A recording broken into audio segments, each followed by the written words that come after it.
But New York State just banned cell phones in schools, and I definitely have some thoughts about it. Let's talk. And if you're a teacher or you work in a school, let me know, do you think a full cell phone ban is going to work? Because that's what they're doing in New York State. It is a bell-to-bell ban on all personal devices that connect to the internet. So in theory, from the moment you walk into the building to the moment that you leave, you will not have access to a personal cell phone, a smartwatch, a personal laptop. However, they can bring cell phones that don't connect to the internet, which is like, do you just want a bunch of high schoolers running around with burner phones? Anyway, I have so many thoughts on cell phone bans. And actually, I was on my friend Meredith Lynch's podcast, Oddly Specific, talking about it just last week. So go check that out if you haven't already. But basically, I think that there are bigger problems, and I think a lot of the problems with cell phones could be solved if we solved other problems. Like, let's work on getting smaller class sizes and more resources and more planning time. And then will cell phones still be a huge issue?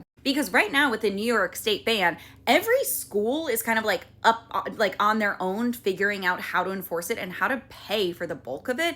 And a lot of principals are saying, yeah, not only are we going to have to buy things like Yondr pouches, but now I'm also going to need more staff in the mornings and at afternoon and maybe at lunchtime to like handle collecting and then passing out phones. And that's a lot of work. And I've also said this before too. I really think that cell phone bans only work when you have administrators who are diligently enforcing it and teachers who are diligently enforcing it. And if you don't have that, then I don't care that the governor of a state is saying that kids aren't allowed to be on their phone. Kids are still going to be on their phone. They're just now making more stress for teachers. But I don't know, that's my feeling. And I will say I'm coming at this from the perspective of a high school teacher who has almost only ever taught high school and particularly 11th and 12th graders. So I do think that my lens is very different from that of like a 6th or 7th grade teacher.